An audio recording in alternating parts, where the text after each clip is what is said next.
Hello everybody, it's Melanie again, and today I made just a quick short video to help you do the assignments easier. And because we went over how to view the single essential oil in Dropsmith, it should be easy for you to compare these chemotype species and plant families that Petra talked about. So I'll just go over it with you so you can see how you can explore more and why I use this in my practice, for example. So for this purpose, I chose to sort by name because then you can compare them more easily and simpler and see it right away. So here are very cool junipers from Claire. She is the distiller from Phoebe Aromatics, and you can see how different they are. And that is because one is distilled from wood and the other one from leaves. So this is what we talked about in the last lesson. But first of all, let's just go over again the synonyms for common names and botanical names. So just don't get confused. Like we talked in the last lesson with lemongrass, that can have the same common name, but it's actually different plants we're talking about. Sometimes you will find synonyms for the same plant, like with German chamomile. So let's check that out. So as you see, when I wrote German chamomile, it actually showed blue chamomile, and this is something that Petra has addressed in her lecture. She was talking about the chamomiles and different names, different common names, and different Latin names. But you see, even though I wrote German, it showed me blue chamomile because in Dropsmith we made sure that you can use synonyms, and that way you can search for oils the way you're used to them. So this is something we thought it would be important to include, but technically we needed all to have the same name, so my experts chose the names that are showing here. This was really hard for me to choose a name. Who am I to choose a name? But that's why I really wanted experts to be included in this process, and people who helped me decide for the common name and the Latin name are people who are working with plants and people who are working in pharmacy. So every aspect of Dropsmith was looked over by a professional. And because of all this confusion out there, we actually made it all available in Dropsmith. So either way you look for a chemical component or an essential oil, we try and include it in there so that you can find it. But at the end of the day, it will always show the name that we chose to represent in Dropsmith. Okay, so I hope we got that cleared, and we can move on to the fun part. So what she was talking about is, for example, the plant families, and she was talking about cedarwood and different cedars. So let's take a look at that.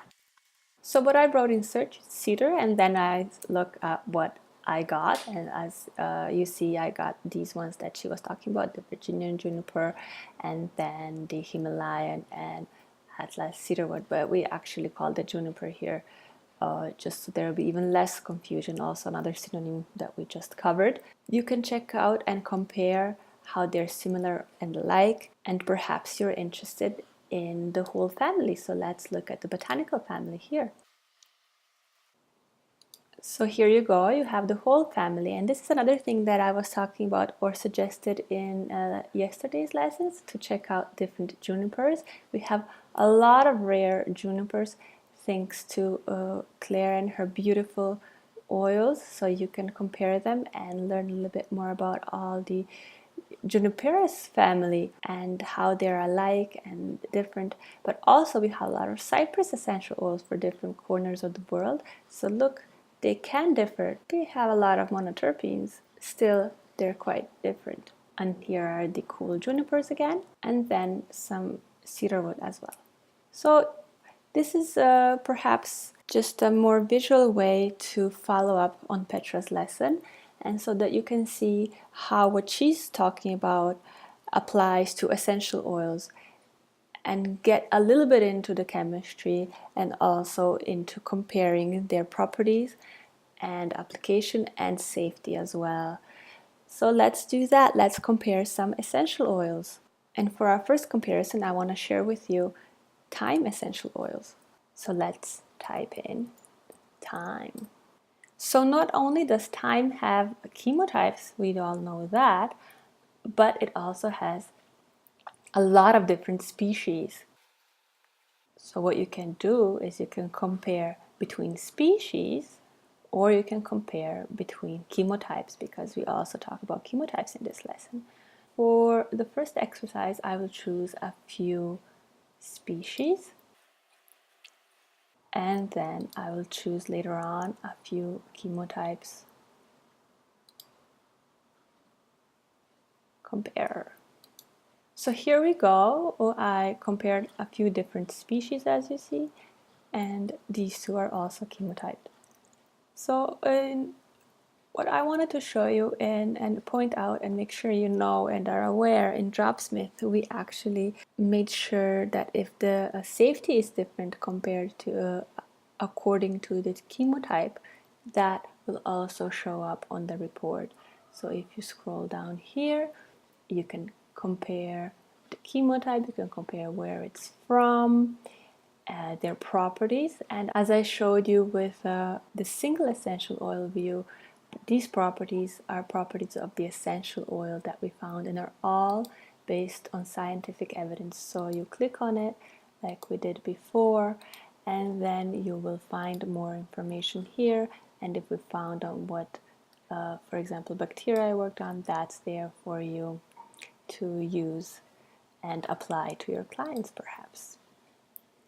So see, they are quite different and they have different properties, and when they're gray, that means they're not found yet for these oils or have not been tested perhaps, or just don't work on that. So that's another thing I would like you to consider, that this is not written in stone. New research is coming out every day.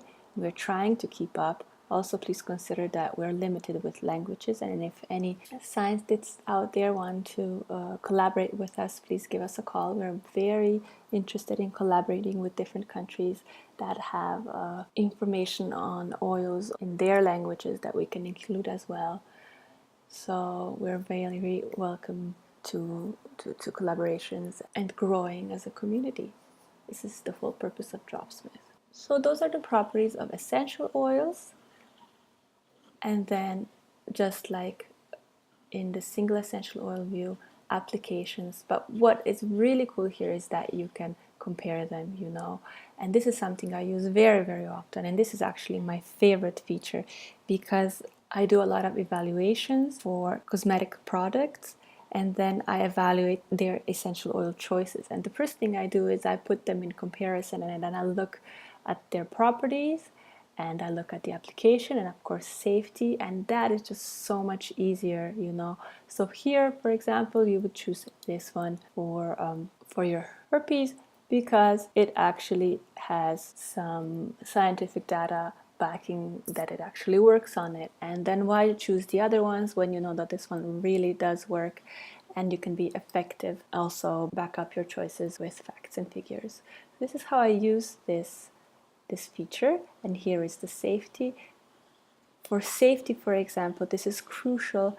This is my most important part that I use when I'm looking for example, skin products. And I get a lot of skin products, for example, for face. And something I've noticed is that a lot of them actually use lemongrass. But I just cannot understand why so many products use lemongrass when the safety is actually for skin sensitizing less than 1%, when in fact they can use palmarosa that is just as effective on acne, but is much safer, and it within the same botanical family, and it's much safer. It's also effective on acne. It has some wonderful anti-inflammatory properties, antimicrobial properties.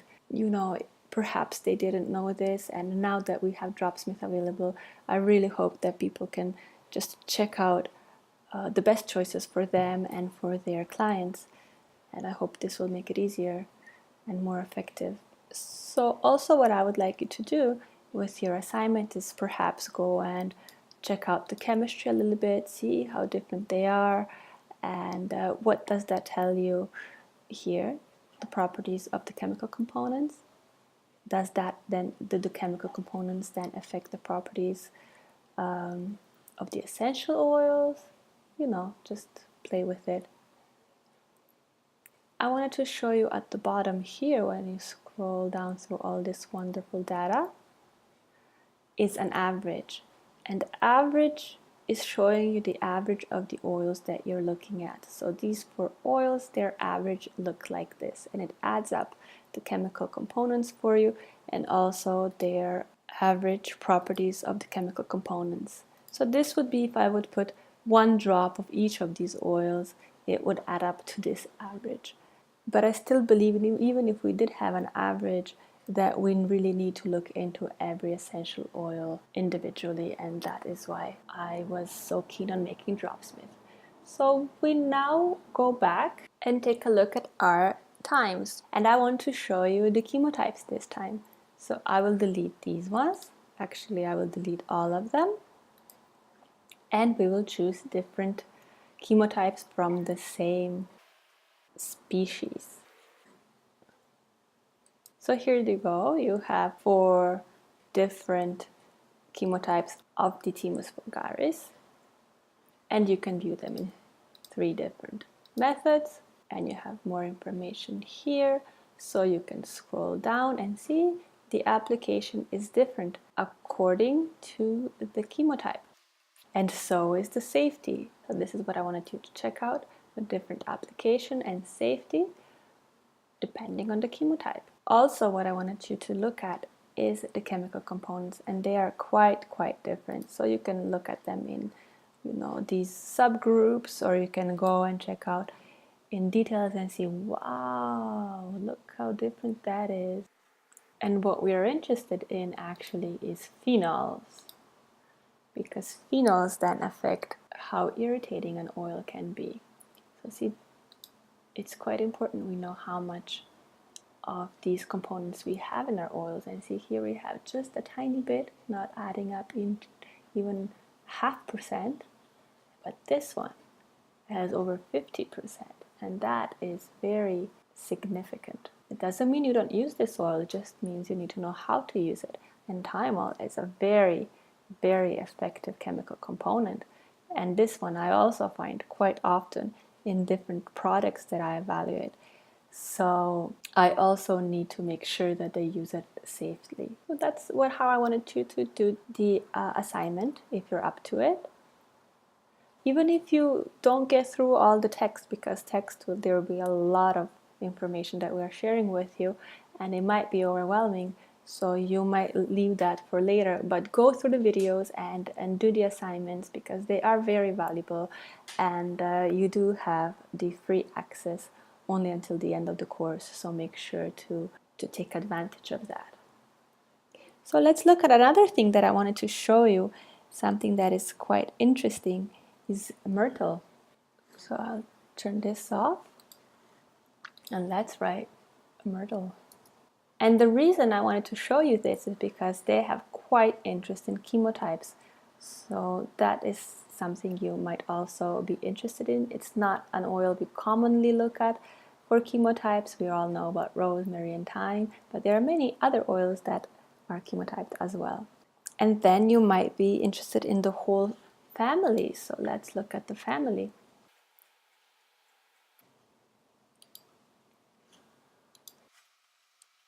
So here they are, and this is the reason why I'm looking at them by name today, because then you can see them side by side. And knowing about oils in the same family might give you insight as how they're alike or different, and just a little bit more information or where your oils come from. It's always good to know where information comes from, your oils come from, and how does that affect the oil. And then of course, if it affects the oil, it also affects your application of the oil. So here you go, this is what I wanted to show you, not to babble away, but just to give you ideas on how to use this. So let's compare these wonderful eucalyptuses, for example. So to give you some useful tips on how to use it in practice, as I say, I use this very frequently when I'm making my essential oil choices, whether it's for my evaluation or for my teaching or for therapeutic purposes, or perhaps you need to make a choice when you're selling essential oils or you need to find some information on it. This is really the quickest way to do it. So for example, you're teaching about the differences between the eucalyptuses, and you can just click here in Dropsmith, and then you have a very visual way of showing why safety of these two oils is quite different than this one. Also, if you're, for example, selling essential oils, if you need to choose, when somebody comes into your store and they're saying, you know, I want to buy eucalyptus essential oil, this is typical, and then you say, okay, which one? And they say, what do you mean which one? And then you can show them, well, we offer these few, and then you can say, she says, okay, which one do I choose? And you say, what do you need it for? And then they tell you what they need it for, and you can just scroll down and find that purpose. For example, they need it for colds. Okay, well then obviously use eucalyptus or radiata because those are the typical ones we go for cold. But if it's dandruff, then you'll probably choose another one or not. So this is how I use it.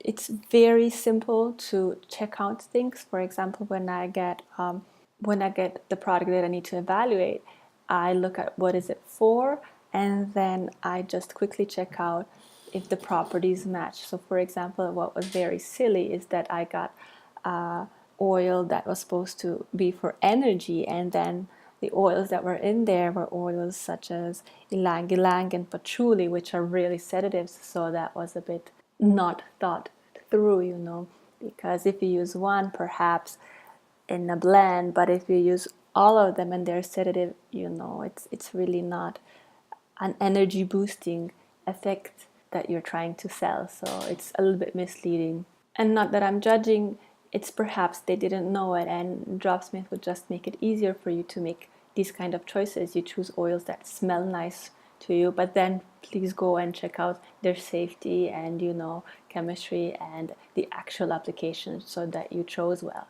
And Dropsmith, it can be just a simple tool.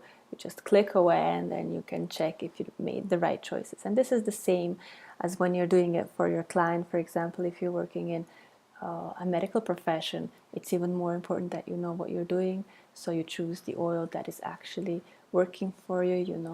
Okay, all of these are antibacterial, but which bacteria? I found the one I'm looking for. And you can get really, really specific and really have effective and safe essential oils for what you're trying to actually achieve. So I'll leave you with those thoughts, and I hope you'll have fun playing with Dropsmith today. If you have any questions, let me know. If you have any questions about Dropsmith, you can write to support@dropsmith.com and we'll help you. If you have any questions about the course, you can write to the email, I think it's newsletter@dropsmith.com, and then we'll answer them later on after the course. We'll take some time and then answer all your questions. If you have comments, please leave them below the video so we can comment as a group what you think, maybe what we should do next, and how we can grow as a community, and also share other viewpoints that perhaps we didn't take into account or you would like to discuss. And tomorrow we move on to chemistry. So this was just the tip of the iceberg, and please stick through. Chemistry might be a little bit challenging for some of you, perhaps, or not. But at the end of it, we have only 2 days of chemistry, and then we will use that knowledge to actually formulate and give you some recipes and ideas on how to use that in your practice. So it will really pay off to stick through, do the exercises, learn about these new points of view, or maybe not new, but just visual. And then at the end, you really have round knowledge from the plant through chemistry and then blending it for your purposes, whatever they are. So I'm hoping you will really enjoy this course. We put a lot of effort into it, and heart as well. So enjoy it and have fun today playing with Dropsmith. And I'll talk to you tomorrow. Bye bye.